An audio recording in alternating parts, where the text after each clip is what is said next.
আসসালামু আলাইকুম, hello everyone. আজকে যাচ্ছি চরপেশনে শপিং করার জন্য।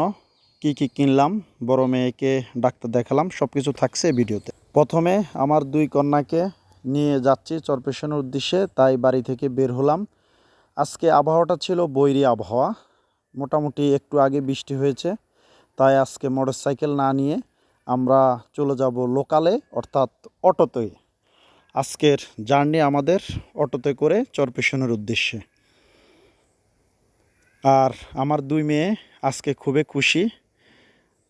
যেতে যেতে আমরা রাস্তার অপরূপ দৃশ্য উপভোগ করতে করতে চলে যাচ্ছি চরপেশনের পথেই।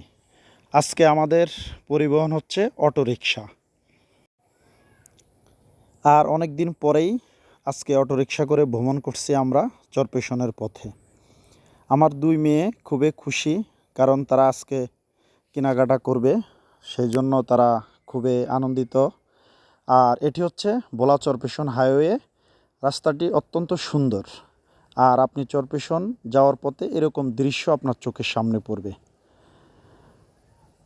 আর উনি হচ্ছে আজকে আমার অটোরিকশার পাইলট। এই পাইলটের সাথে হঠাৎ দেখা, অপরিচিত একজন পাইলট, তাকে নিয়ে আমরা আজকে দুর্বার গতিতে চলছি চরপেশনের পথে।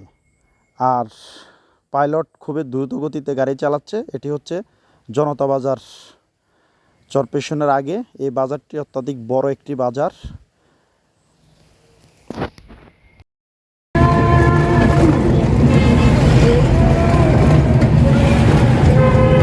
অবশেষে আমরা চরপেশনের পৌরসভা গেট দিয়ে প্রবেশ করলাম। আর এটি হচ্ছে চরপেশন বাস স্ট্যান্ড। যদিও এখান থেকে এখন ভোলাগামী বাস ছাড়া হয় না, এখানে শুধু এখন ঢাকা চিটাগং বাস ছাড়া হয়। আর এই যে দৃশ্যটি দেখছেন, এটি হচ্ছে আমাদের চরপেশনের বাসীর জন্য অত্যন্ত একটি খারাপ দৃশ্য। আপনি চরপেশন প্রবেশ করতে হলে এরকম একটি নোংরা পরিবেশ দেখবেন। অবশেষে আমরা চলে আসলাম চরপেশন বাজারে। আর এটি হচ্ছে চরপেশন সদর, যে দেখতে পাচ্ছেন চরপেশন টাওয়ার। আমরা চরপেশন এসে প্রথমে আমার বড় মেয়েকে নিয়ে আসলাম দাঁতের ডাক্তারের কাছে, কারণ তার দাঁতের সমস্যা। সেখান থেকে চলে আসলাম একটা গার্মেন্টসে এসে আমরা কিছু কেনাকাটা করতে শুরু করলাম। আর দুই মেয়ে একটু ফাস্টফুড খাওয়া নিয়ে ব্যস্ত। আর এই পাকে আমি বিভিন্ন ড্রেস আপ দেখতেছি। এই ড্রেস আপটি নিয়েছি আমার ছোটো মেয়ের জন্য। মোটামুটি আমার কাছে ভালো লেগেছে, আপনাদের কাছে কেমন লেগেছে কমেন্ট করে জানাতে পারেন। আর এই ড্রেসটি হচ্ছে আমার বড় মেয়ের জন্য কিনা। এই পোশাকটিও আমার মোটামুটি অনেক ভালো লেগেছে। অবশেষে আমরা এই ভাইয়ের দোকান থেকে এই ড্রেসটি কিনলাম। কি বেবি শপ চরপেশন, তার মার্কেটটা হলো জেলা পরিষদ মার্কেট। গার্মেন্টসের কেনাকাটা শেষ করে চলে আসলাম কসমেটিক্স দোকানে, কারণ মেয়েরা কসমেটিক্স কিনবে। আর এটি হচ্ছে কসমেটিক্স দোকান। আমার মেয়ে দেখাশোনা করতেছে কি কি কিনবে।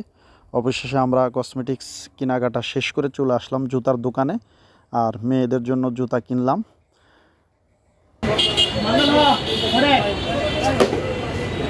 কেনাকাটা শেষ করে আমরা হালকা ফাস্টফুড খেলাম এবং বাসার জন্য কিছু কেনাকাটা করলাম। অবশেষে আমরা চলে আসলাম আমাদের বাড়ির উদ্দেশ্যে। আল্লাহ হাফেজ।